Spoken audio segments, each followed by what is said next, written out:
bonjour. Bonjour. Alors aujourd'hui j'aimerais aborder le thème de l'addiction parce que tout le monde est plus ou moins concerné par cela à des degrés différents, tu vois. Alors là j'ai un texte que j'aimerais te lire. Bon, tu vas voir, bon, ce sont un peu des élucubrations psy, mais bon, il y a des choses quand même intéressantes. Tu es d'accord? Oui, vas-y, je t'écoute. Voilà. Alors, l'addiction, terme d'origine anglaise, signifie un attachement excessif à quelque chose, désigne une relation de forte dépendance psychique à l'égard d'un produit dont la consommation excessive entraîne des troubles psychiques et physiques importants. L'addiction, autrefois, représentait un asservissement au Seigneur du fait de dettes impayées. Cet état d'esclavage, où le self devient serf, est en fait une conduite de fuite dans laquelle le corps est soumis à une contrainte irrésistible. Une telle conduite devient pathologique lorsqu'elle représente le seul refuge vers lequel le sujet se précipite avidement au point de s'y abîmer afin de surseoir à une souffrance psychique. Le terme d'addiction, auparavant équivalent de lassitude, qui définissait l'état de dépendance caractéristique du drogué, a aujourd'hui une acceptation beaucoup plus étendue. Ainsi, l'alcool, le tabac, les produits pharmaceutiques lourds, anxiolytiques, antidépresseurs, représentent des produits dont l'accoutumance et l'emploi abusif dénotent un comportement addictif de la part de l'usager. De même, le type de dépendance à des produits psychotropes se retrouve dans des comportements alimentaires compulsifs et répétitifs comme l'anorexie et la boulimie, ainsi que dans des toxicomanies sans drogue. D'autre part, de nombreuses autres addictions sont apparues du fait de l'extraordinaire développement d'outils technologiques dans nos sociétés modernes, telle la dépendance excessive des adolescents aux jeux vidéo ou à la télévision, celle des adultes aux jeux d'argent, l'immense attraction que produit la connexion au réseau Internet, dont les plus fervents utilisateurs passent parfois des nuits entières à naviguer à la recherche finalement d'eux-mêmes ou d'un autre soi-même. L'accoutumance à l'utilisation de téléphones portables en tout lieu, etc. La liste des addictions n'est pas exhaustive et dérive de comportements sociaux hérités de normes culturelles médiatisées qui offrent une image standardisée de l'homme moderne exaltant le corps.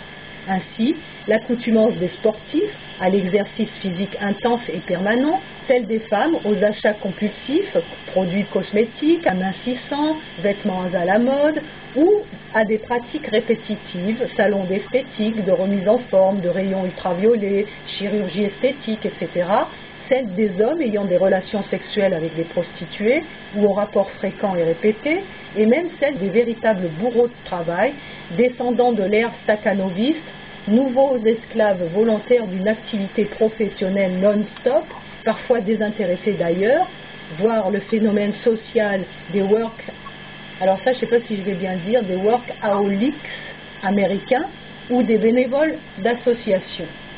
L'on peut donc affirmer que la dépendance s'installe chaque fois que le sujet s'adonne à une pratique, un objet, une situation dont la répétition compulsive se réalise à corps perdu. Enfin, il n'est pas rare que le patient dont la structure addictive est caractérisée passe volontiers d'une addiction à une autre en croyant se guérir. C'est ainsi qu'un alcoolique peut devenir toxicomane ou inversement, puis être un joueur invétéré et pathologique, ensuite avoir une relation amoureuse aliénante et ainsi de suite. En fait, l'importance de l'addiction est fonction du degré de surinvestissement que la personne place dans l'objet. Le concept d'addiction serait en fait une régression à des stades infantiles, le plus souvent le stade oral, et serait aussi déterminé par une structure addictive que certains rapprochent de la conduite compulsive. Comme le définit son origine latine, ce terme qualifiant celui qui est dépendant de dettes impayées, il pourrait désigner la dépendance physique qu'un sujet s'inflige afin de répondre aux engagements qui n'ont pas été tenus dans le passé et qu'il faut à tout prix compenser aujourd'hui. Cette contrainte par corps est une autre forme du dédommagement corporel, du prix que le corps doit payer pour réparer une carence affective que le sujet aurait subie de façon ambiguë. Le recours fréquent à la conduite addictive équivaudrait à un comportement d'évitement de situations anxiogènes afin de se dérober de l'affrontement de circonstances pénibles engendrant des états d'angoisse, ce qui rappelle l'utilisation des mécanismes de défense. La structure addictive proviendrait d'une défaillance initiale de la formation du moi, le sujet s'étant identifié à une autre image que la sienne dans le stade du miroir et sombrerait plus tard dans une accoutumance pathologique, alcool, tabac, drogue, médicaments, anorexie, boulimie, etc., pour compenser le manque de représentation intériorisée de la bonne mère. D'autre part, le processus d'introjection n'ayant pas été suffisamment mis en place, le sujet le remplace alors par un fantasme d'incorporation qu'il applique à la réalité concrète. Ce désir d'incorporation effréné de substances nocives, véritable substitut de la relation objectale, efface momentanément l'angoisse d'un morcellement de la personnalité. Alors, selon Lacan, la représentation du manque étant impossible, il énonçait l'apparition de l'angoisse chez le sujet dès que le manque lui faisait défaut et qu'il était remplacé par autre chose. En outre, il reconnaissait que la structure addictive pouvait revêtir un aspect tout à fait banal, puisque nous sommes tous régis par le principe de plaisir et qu'il nous arrive d'entretenir un rapport démesuré et outrancier à un objet dont la dépendance n'est pas obligatoirement nocive. Chocolat, lecture, moto, etc. Lacan pense que le sujet addictif transgresse moins qu'il ne recherche à aller toujours au-delà, à repousser ses limites en subjuguant son corps tout en éprouvant une insupportable tension provenant d'un manque inexprimable. L'addiction à la drogue ou à l'alcool comble le vide laissé par le manque, la souffrance de l'être en manque, cette mise en danger permanente du toxicomane ou de l'alcoolique fait paradoxalement partie de la recherche d'un manque que la drogue ou l'alcool vient remplir. Ce manque soudainement promu comme nouvel objet de désir entraîne une souffrance qui représente pour la personne dépendante une preuve de son existence au prix d'une déchéance volontaire.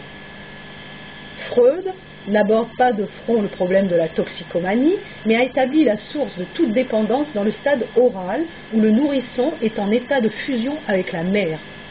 De même, en postulant que le nouveau-né est déjà mu par une énergie libidinale et régi par le souverain principe de plaisir, il affecte à la satisfaction des pulsions sexuelles un rôle primordial, les futures autres appétences, alcool, drogue, jeu, étant secondaires pour lui et ne constituant que des substituts.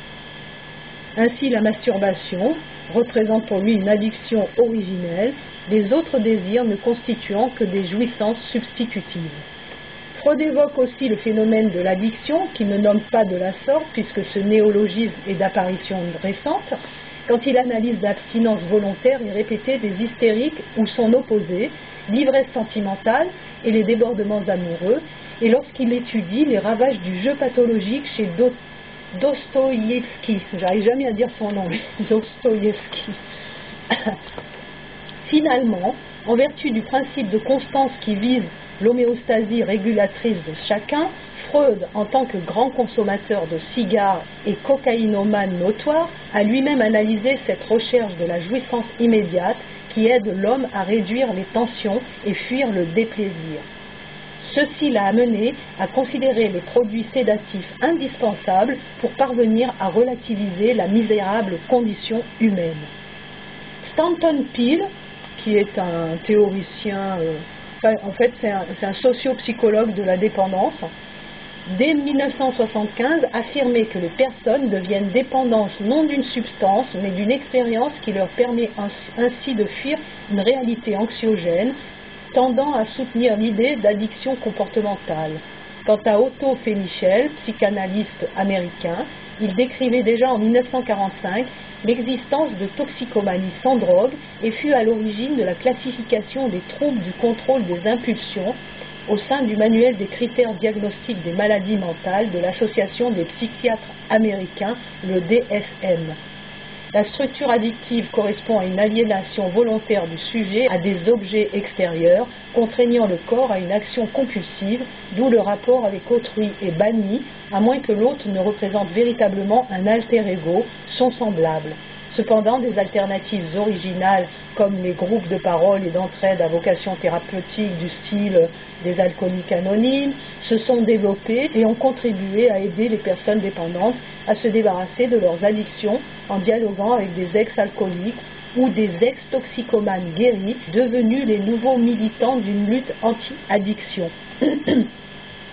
Lacan reconnaissait l'effet anti-anxiogène de la drogue et aussi sa capacité à rompre le mariage avec le pénis, la différence apparaissant intolérable chez l'autre.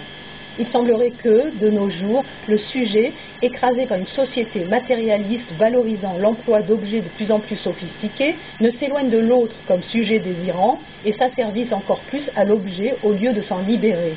La consommation effrénée et l'utilisation immodérée d'objets aliénants dans nos sociétés technologiques envahies par une cybernétique mondialisée ne contribue-t-elle pas à augmenter le nombre des personnes sujettes à de multiples addictions? Grande question. Ouais. Ben, écoute, de toute façon, tu vois, tout ça fait partie intégrante de la société moderne et rien n'est là pour essayer d'arranger le coup. Dans le sens que, tu vois, une société laïque, qui se veut laïque à tout prix, donc qui est dans l'athéisme systématique, a donc coupé les ponts avec toute possibilité de correction à cet égard. Ce qui veut dire qu'on en est là, ben voilà, ça va mal pour que ça dure. Si on veut insister sur la lancée de ce laïcisme à tout prix, je ne vois pas très bien comment on peut corriger les situations actuelles. La situation en général et les situations particulières. Est-ce que ça ne vient pas d'un vide spirituel tout ça? Parce que bon, on remplit ce vide d'une manière compulsive, quoi. Oui, de toute façon, ça vient de là. Mais je veux dire, en plus de ça, dans une société traditionnelle, il y a toujours des possibilités qui sont offertes, c'est-à-dire des disciplines différentes qui amènent à cette possibilité de se libérer. Ça existe dans toutes les traditions.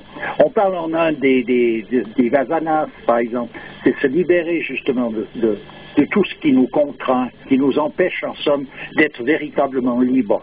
Simplement, actuellement, la liberté, elle est considérée à l'envers. Ça veut dire que celui qui peut impunément, ou qui croit pouvoir impunément consommer toutes les saletés de la terre, et c'est ça être libre. Et alors, comment veux-tu corriger quoi que ce soit? Et c'est pas les psys là que tu as cités qui ont proposé, disons, des thérapies capables de pouvoir remettre quelqu'un sur les pieds. Ils sont malades eux-mêmes, ils sont atteints eux-mêmes, puis ils font l'analyse de leur propre mal, mais ils le font par rapport à quels critères? Au mal dans lequel ils sont. Ils sont addicts eux-mêmes, quand tu vois Freud qui est cocaïnomane invétéré. Ils ne peuvent pas faire autrement. Pour analyser les choses de la manière dont ils le font, c'est qu'ils sont en plein dedans. Ils n'ont pas le recul qui fait qu'ils peuvent voir ces choses-là avec une perspective totalement différente. Eux, ils le voient depuis l'intérieur, ils y vivent, ils y sont.